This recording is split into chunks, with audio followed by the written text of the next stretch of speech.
Alright, hi everyone.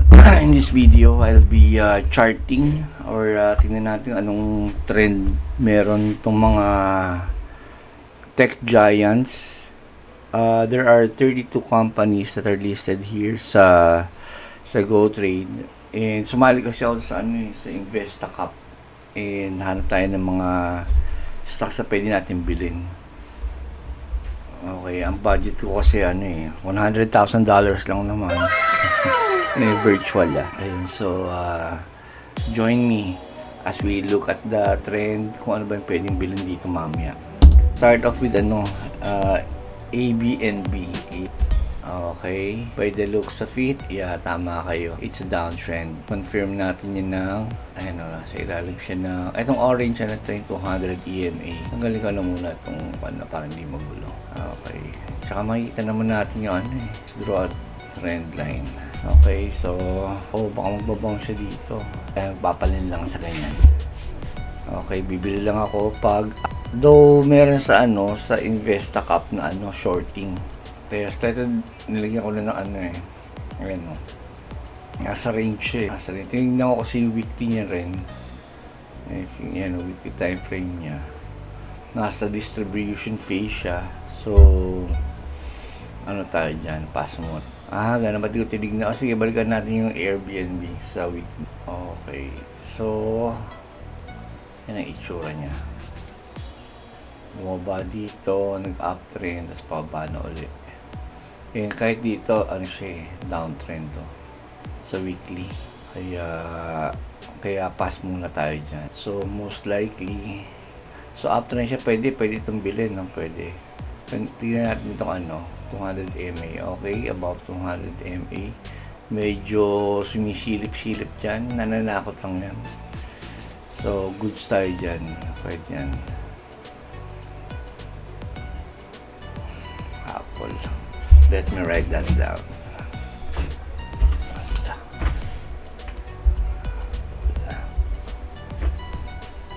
Okay. Next, Netflix. Wow, uptrend. Yan, sa weekly. Grabe sa 20 EMA. So, yun guys. Kaso, uptrend siya, okay. Pero, hindi mo tayo bibili ngayon natin siya dito. Bumisita dito sa kanyang support area kasi nasa resistance siya. Kaya, hindi mo na tayo bibili dyan. Wait lang. Unless mag-breakout siya. Alright. Next is ATR. Tumitingin ako dyan para... So, ATR niya is 2. So, pwede. But, sa standard ng mga ganitong mga big tech companies, nasa 7 yan. Tingnan natin Tesla. Tesla is, imagine mo, ATR niya, 22, 30. Yan ang standard nila, sa daily. Usually, binibili ko lang ang ATR ko lang 1, But, ito sa mga ganitong mga mamahaling mga stocks. Yun yan ang galaw nila, 30, 20. And para sa 2, masyadong mababa yun. So, pasok sa Alibaba. Okay, nasa uptrend siya ngayon. 200 EMA. Okay, confirm. So guys, itong video na to, simple lang to. Hindi itong maraming mga sinasabi. Kasi titignan lang natin itong trends ng mga pwede kong bilhin. So, I'm just sharing. So, wala masyadong bla bla. Okay? So, sana may din kayo dito. May mapulot din kahit papaano. MACD niya, maganda. So, nakaka-tempt, diba? Pero, we'll see. Okay, uptrend siya. Uptrend, weekly. Galing sa isang malupit na drop, from 2,547 to 201. Tingin ko ito yung hinati nila itong Google stocks, saksakan ng taas, Okay. So, pag nag-drawing tayo ng trend line, kailangan more touches, mas reliable. Tapos yung time frame mas mataas, mas credible. Alright. Ganda nung pinanood ko kagabi yung sa Netflix. Chinese movie siya pero okay. YOLO, title YOLO. So inspiring. Tapos yung artista doon, mataba siya, talagang nagpapayat siya. YOLO. So nasa taas pa siya, no? Antay natin bumaba or antay tayo mag-breakout. Okay, so Google, standby. Okay, bantayan ka mamaya. MACD niya, ayan, nag-cross upward. So, pwede. Google.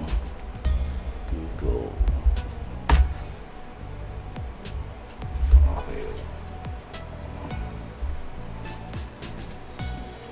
Next is Microsoft. Okay, uptrend din siya. Grabe yung mga tech natin, no? Puro uptrend. Very good, Confirmation. Yes, it is. It's an uptrend. Okay, so malamang muna tayo dito. Bantay-bantay. So, malapit na siya declare ng dividend. So, after ng dividend, usually bumababa yung price, Okay, but not in this case. Ito, pagka-declare ng dividend, boom, umangat. After declaring dividend, boom, bumaba. Diba? So, earnings, after declare earnings, boom, umangat. Interesting. Okay, MACD niya nagwawala. Umuwapulandit. So, pwede rin to. Microsoft. Snap. Okay. Mukha siyang galing distribution. Markdown. Mukhang yung markup na. Is it? Tingnan na natin sa 200 EMA. No, it's not. Pass. Kasi below 200 EMA. So, nasa downtrend pa siya. Tingnan natin siyang umangat dyan muna. It's discipline, boys and girls. PayPal. Ano ba yung PYPL? Okay, malinaw na. Uptrend. Let's draw a trend line. Basta hinahanap natin, the more dodges, the more credible the trend is. So, 1, 2, 3, 4, 5. Kung dito tayo maglalagay kunyari ng ng trend line. Wala, isa, dalawa lang. Only 2. So, I think parang binutas niya yung trend line niya. So, sabi dito, ayan, binutas niya yung trend line niya. So, pwede siyang, okay, ito, 1, madaming touches. So, maraming touches. So, most likely, pwede siya umangat dito. So, let me write it down. PYPL. Tingnan natin sa weekly. Hindi kayo satisfied So weekly, below 200 EMA siya. However, paano natin titignan yan? Below nga, pero pangat na siya. Iko-cross niya na. So, antin natin siya mag-cross, siya tayo bumili. Diba? Isn't it? Sa daily, tignan na natin yung tignan natin yung MACD. Wala, pikit. Sabi nga, nag-aantay pa yan So, di ba nakakatulong pag tumitingin ka sa iba-ibang level ng time frame, no? You can see a bigger picture. So, with this, parang, pwede na. Pero, pag tinignan mo sa weekly, antay lang tayo sandali para ma-sure. Isn't it? Okay. Spotify.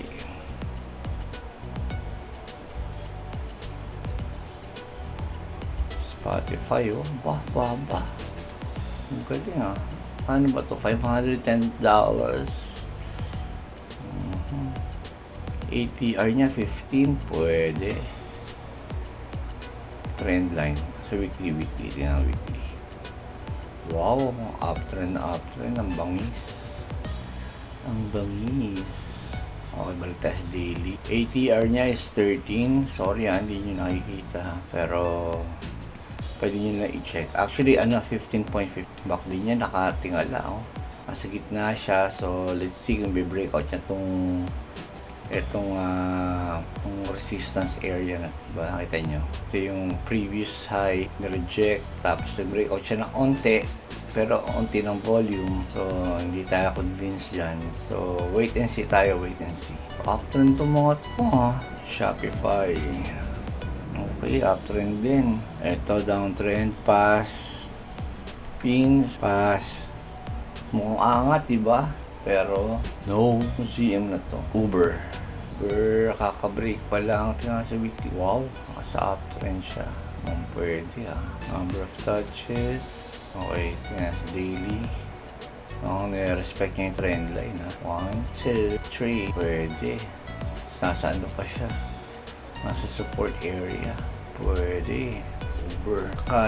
Ano ba yan? Ang baba naman ng ano nito, ATR. ATR niya 1.91 lang. Are you serious? Baba? 1.91? Let's move on. Just broke down the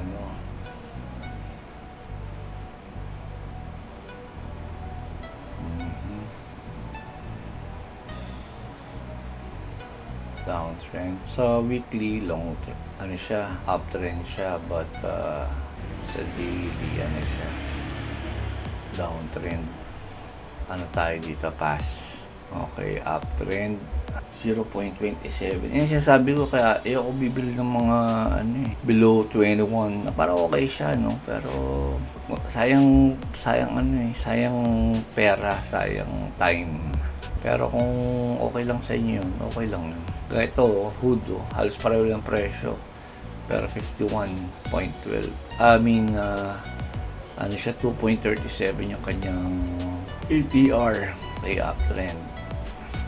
Nabibilisan natin ang Grab. Pero sa daily, downtrend siya. Temporary lang ito. Pullback lang siya. Giving us the opportunity to buy. Pag nag-breakout dyan, buy. Okay. Meta, let me write that down. Meta. Grab pala yun Meta ito sa baba. Ngayon ang uptrend. Okay na yan. GTLB. Tama mas mataas pa yung nyo. ATR 2.90. Duolingo. Tingnan natin. DUOL. No offense meant XYZ. Block Incorporated. What the F is this? Higher high. So nag-pullback lang siya dito. Just broke out kanyang 200 DMA. We'll see. Docu. Kaya nag-pullback. Pwede. Ito rin tinitignan natin, yung support niya, if it's from previous resistance, turn support, medyo solid yan. Okay, pero syempre mas maganda madaming touches. In this case, isa. So we'll see. Docu, BMBL, downtrend. Marami kung mapapansin nyo, most of our tech stocks, puro palipad, puro pa-uptrend. So there's a trend. Okay, nagpo-pullback lang siya dito. So we'll see. Okay, so guys, that's all. I hope nakatulong tong video na to para hindi na kayo mag-iisa-isa or may kasama kayo mag-isa-isa, mag-check itong mga tech giants na to sa kanilang trends, if it's kung bibili nyo na ba o hindi pa. Okay, medyo mahaba na itong video natin, but i-edit ko to and para mabilis na lang ito para sa inyo. Okay, so guys, good luck. I'm using again GoTrade. Kung wala pa kayo sa GoTrade, you can click the link in the description below and para magtulungan tayong kumita ng pera dito sa stock market. Alright? Bye. May the profits be with you.